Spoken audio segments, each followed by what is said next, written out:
¿Qué tal amigos? Soy Julio López y esto es Marquesina 22. Algo raro está pasando afuera. Necesitamos un teléfono. ¿Qué pasa? Esta señora tiene algo que yo nunca había visto. Hay un virus en la estación. Esa sustancia. Pensaban echar en Tlatelolco al rato, ¿verdad? Ulises. ¿Y qué va a pasar ahora? Nada, no pasar nada.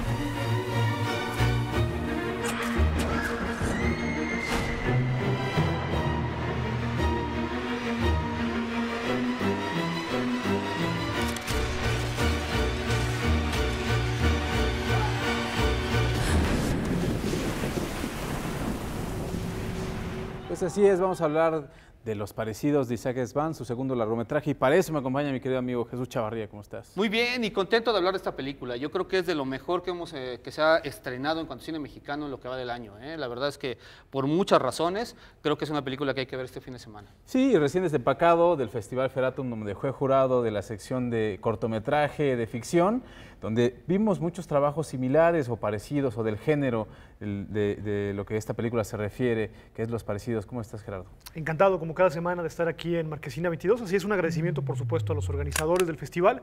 Y vamos a hablar de un director y de una película que cada día tiene más público. Vale la pena hablar de esto, analizarlo, el fenómeno como tal, ¿no? Sí, porque como hace un par de años, hablar de ciencia ficción o hablar del género de terror o hablar de algunas pues, géneros y subgéneros en el cine mexicano era imposible. Y Isaac Svan en muy poco tiempo ha ido forjando una carrera, ya está preparando la tercera. Sí, el año pasado estrenó El Incidente y ahora nos presenta Los Parecidos, que tiene como telón de fondo el 2 de octubre de 1968. Ese es quizás el detalle más importante, creo, de la película, más allá del manejo de los géneros que hace.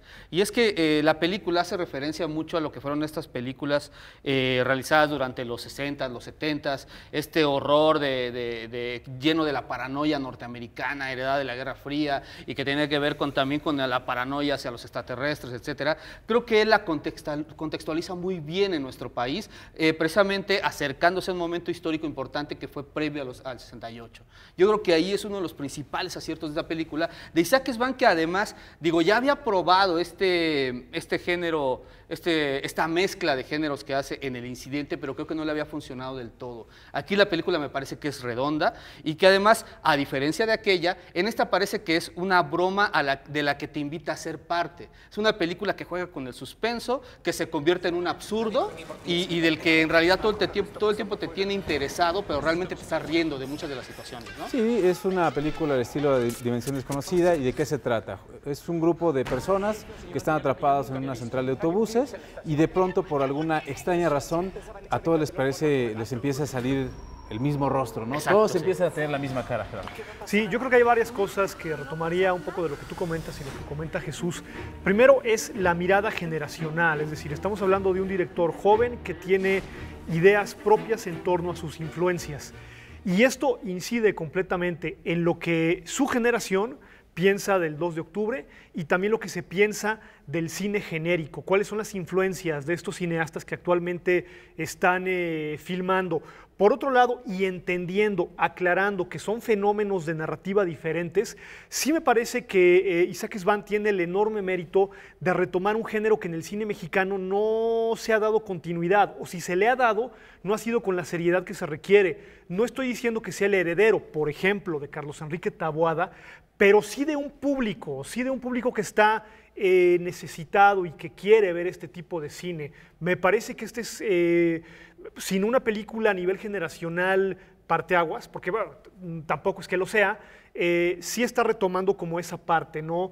De un cine que necesita de renovar estos géneros, no de inventarlos, Sí. de renovarlos. Sí, aunque yo difiero un poco ahí porque sí hay muchos otros representantes. No, Está claro, por supuesto. mismo Ulises Guzmán. Sí. está Ulises, no, yo lo Alex sé, yo lo Ortega, entiendo completamente. ¿no? Gustavo Moeno, Gustavo, por ejemplo. sí, Gustavo O sea, a lo que, mismo a lo que me Julio refiero es César darle Estrada. continuidad. De Darle hecho, continuidad Jorge a estos Michel géneros. Grau con sus... Jorge Michel Grau. ¿Cómo Somos lo que hay? Somos lo Tiene que un hay. poco de tintes de esto. Consolidar A mí- estos géneros. A mí lo que me parece es Consolidar estos que géneros. Isaac Svan en realidad juega muy bien con las referencias, desarrolla un concepto que por otro lado se vuelve bastante excesivo. Sí. Yo en realidad lo que más rescataría también es que tiene un estilo propio, muy cercano a lo que hace Emilio Portes, por ejemplo, que hace La a pesar de las irreverencia, ¿no? películas Un poco, que son sí. de encargo, es un estilo propio, y ya yéndonos un poco más lejos, recordándonos un poco a lo que era Alex de la Iglesia en un inicio, ¿no? Con Acción Mutante y estas cosas. Esas cosas loquísimas, pero no es lo único que se estrena este fin de semana, también está Los últimos días en el desierto. Fíjate que es una película que ha armado como cierto debate, no tanto en la taquilla, sino en algún sector de quienes ya la han visto, de la crítica, lo que sea que esto quiera decir, porque de por sí el género bíblico es complicado, es decir, puede ser un tipo de cine que convenza a un grupo relativamente reducido. Sin embargo, si uno logra separar, que no es cosa fácil, este fenómeno, digamos, del público cautivo, creo que la película tiene algunos méritos, en el entendido de que puede ser un poco lenta, aburrida, etcétera, etcétera.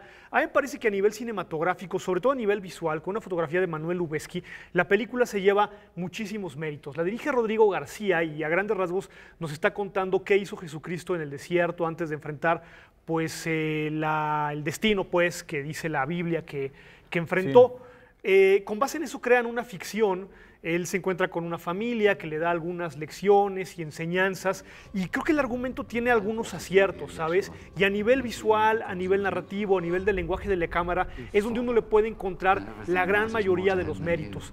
Es una película que está bien en general, que se regodea un poco en su preciosismo, eso es lo que uno le puede reprochar, y lo que sí me gustaría decir ya como comentario un tanto frívolo, es que el Jesucristo que estamos viendo en pantalla, pues sí ya está un poquito pasadito de la edad, ¿no? De los 33. O sea, yo creo que Obi-Wan Kenobi no funciona.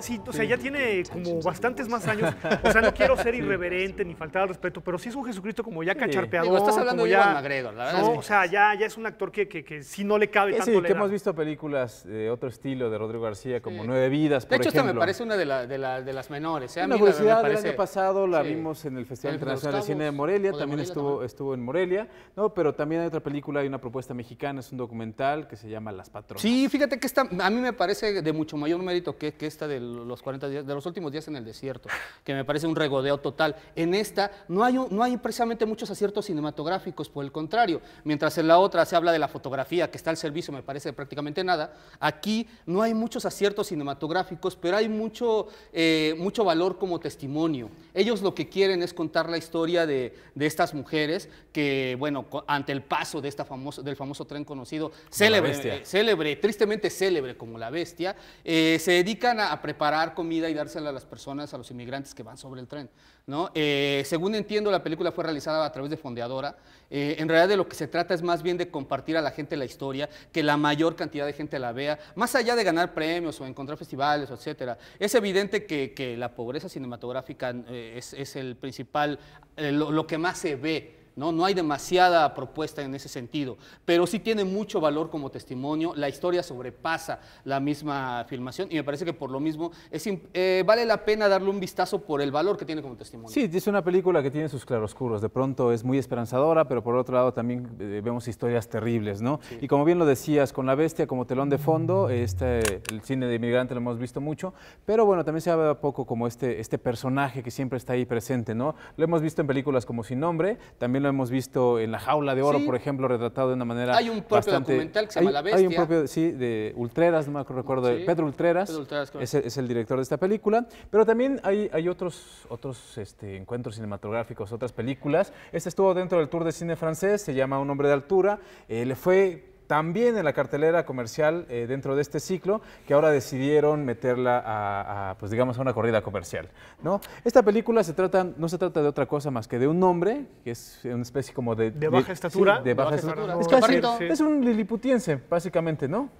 Es un chaparrito. Es un chaparrito. Es un hombre pequeño, que se enamora de una mujer que es bastante más alta que él. Y ahí empieza el conflicto de esta historia, que es una comedia romántica. Fíjate que con esta película yo le encuentro varios méritos y uno de ellos tiene que ver, yo no diría la tropicalización, porque no es el término, digamos, exacto, sino es el afortunado afrancesamiento de una película argentina. Hacen el filme en Francia y se siente este humor cáustico, esta narrativa muy francesa, sin dejar de ser, afortunadamente, una película comercial. Es decir, la verdad es que no tiene esta edición, este montaje muy francés. Es un blockbuster como tal y como tal se disfruta. Es muy sano para el gran público que experimente con esta película y también para el público que está acostumbrado a ver este cine europeo, que vea este filme que resulta muy fresco. Es una película simpática, es una película que te lleva... Es una película que te deja un buen sabor de boca, a una reflexión leve. Es una película que vas a ver el fin de semana con toda la familia, con tu novia y sales agradecido de lo que acabas de ver. Está fenomenal en este papel de un hombre de dinero, bien parecido, pero de baja estatura. De baja chaparrito, dilo chaparrito. Que la original apuesta más por la comedia, ¿no? La original apuesta más por la comedia, es mucho más divertida. Esta tiene ahí... Lo que pasa es siempre pasa que cuando ya ves la original siempre queda como la comparación. Hay otra película que se llama La enviada del mal.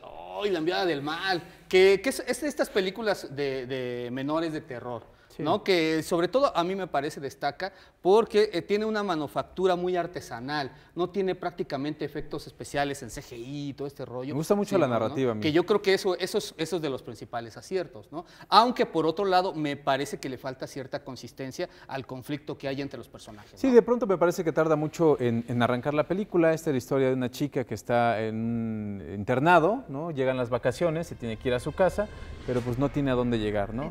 Y de pronto ahí empiezan a suceder, ella y otra chica se quedan en el internado por diferentes razones y la película no es lineal, hay muchos flashbacks y ahí es donde pueden confundirse el espectador y es donde tiene un poco la virtud de esta película, ¿no?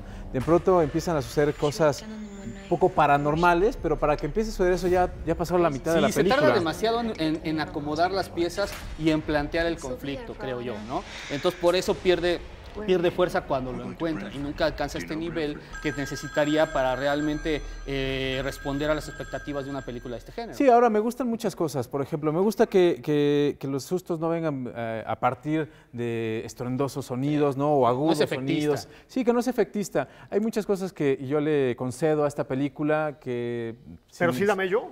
Más o menos. Por momentos. Yo creo que su finalidad ni siquiera es que dé miedo. Es más una película de suspenso sobre lo que le está pasando a la protagonista que una película que realmente te quiera impactar o que te quiera espantar. Para el público cautivo. Sí. Pues hay fans, siempre hay fans para el terror. Hay fans, ¿no? Y hay fans que quieren estar muy pendientes de algo que ya viene, Jesús. Sí, tuvimos oportunidad estos días de Disney organizó la presentación de un avance de lo que es la película del Doctor Strange, que es la que cierra estas películas de superhéroes durante el año, ¿no? La última película de Marvel. Había muchas expectativas al respecto, solo nos mostraron 18 minutos y debo decir que son suficientes al menos para despejar muchas dudas que teníamos al respecto, aunque esto no asegura nada. Mi comentario en relación con esto es en primera, que yo no pensé que pudieran hacer que un personaje como el Doctor Strange, que incluso en México cuando se conoció en los 80s fuera conocido como el Doctor Centella, lo hicieran ver cool, lo hicieran ver cool y realmente lo hacen ver cool en la película, muy acorde a las nuevas generaciones. Esa es la primera. Porque y mayor, la segunda, ¿no? El Doctor Strange. El Doctor Strange es el nombre original. Sí. Ahora, pero la propuesta visual realmente está impactante. Juegan muy bien con los efectos especiales al servicio de la historia y retomando mucho imágenes del cómic original y que obedecen mucho a lo que era Jack Kirby, el otro gran creador de los cómics a la altura de Stan Lee y uno de los grandes creativos de Marvel. Retoman muchos de estos elementos para presentar la película. La verdad es que es emocionante y es divertido. Lo que vimos, que fueron solo 18 minutos. Habrá que esperar a ver la película. Muchas gracias, Jesús. No, al contrario, muchas gracias. Gerardo. Encantado. Y vayan a ver Los Parecidos el primer fin de semana, siguiendo la tradición, como tú bien dices, de Ulises Guzmán, de Jorge Michel Grau y todos, Gustavo Moeno, todos estos directores, ¿no? Sí. El primer fin de semana. El primer fin de semana, echen un ojo a Los Parecidos, a Llévate mis amores, por supuesto, también. Yo soy Julio López y esto fue Marquesina 22.